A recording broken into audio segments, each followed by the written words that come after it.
I finally was willing to think that I did have something to contribute.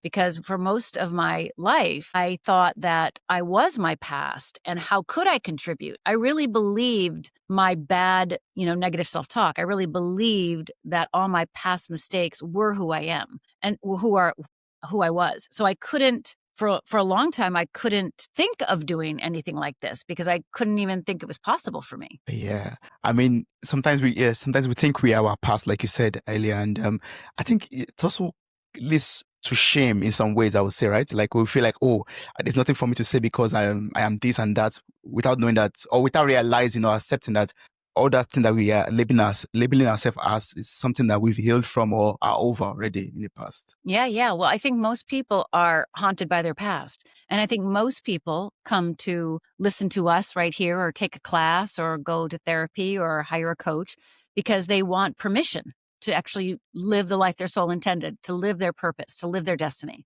And we're all looking for that permission because most of us, including myself, I did not necessarily think that I could do it. And so there was a series of events that happened that gave me finally the permission I needed to actually start.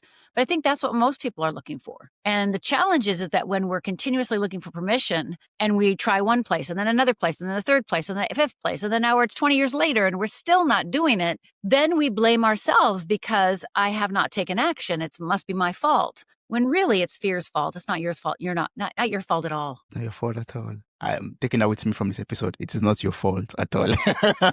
It isn't your fault. It isn't your fault at all. It's fears. It's fears. I mean, I would like to learn so much from your story. I would like you to share your story also. But before we do that, I would like us to get to know you through a game of wild cards. Are you ready for that? Okay. All right. I have 3 stacks of cards and I'm going to pick. I'm actually under the table right now, to be honest with you, shuffling a stack of cards, trying to pull out one. I'm going to pull out. So I'm going to ask you 3 questions, random questions, just to get to know you.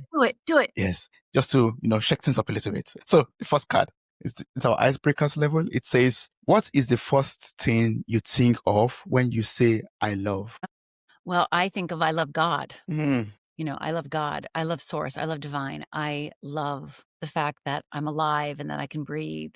I love life. I love vitality. I love life. So, but the first thing I do is I say I love God because every night in the shower, that's what I say. In the shower, I'm like, I love you, God. I love you, God. I love you, God. That's what I say in the shower. I sing every night in the shower. I love that so much. I love that. I love God also. And I always say, I love love. And then I think, oh, God is love. So love, right. God. Yeah.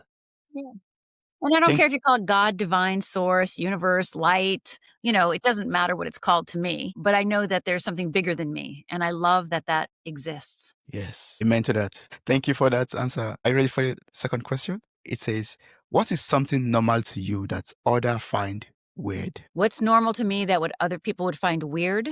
Yes.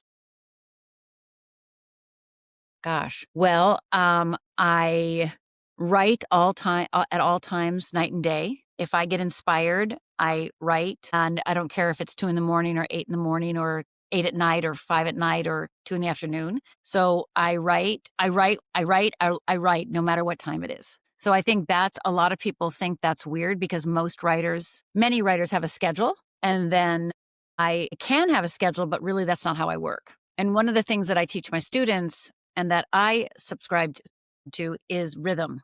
Like, what's my rhythm? So I go through rhythms of writing. So I'm working on a book right now. So I'm writing 24/7. Like, I'm writing all the time. And then when I finish this next draft of the book, I probably won't write for 2 weeks or 3 weeks. And then I'll get back the edits and then I'll write again. And then when I get done with this book, I probably won't write for 3 months maybe. So I just know that's my rhythm, where some writers have to write every day or Monday through Friday or 9 to 11.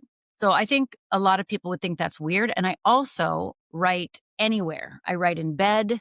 I write in a cafe. I write on the couch. I write all over the place. So I do not have one place I write. I write lots of places.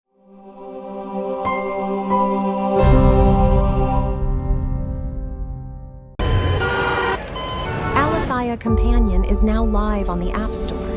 A calm biblical wisdom companion for money, work, purpose, generosity, stewardship, and life decisions. It helps you slow down, reflect, seek wisdom, and take one faithful next step before pressure makes the decision for you. Download it today and leave an honest review if it speaks to you. Thank you.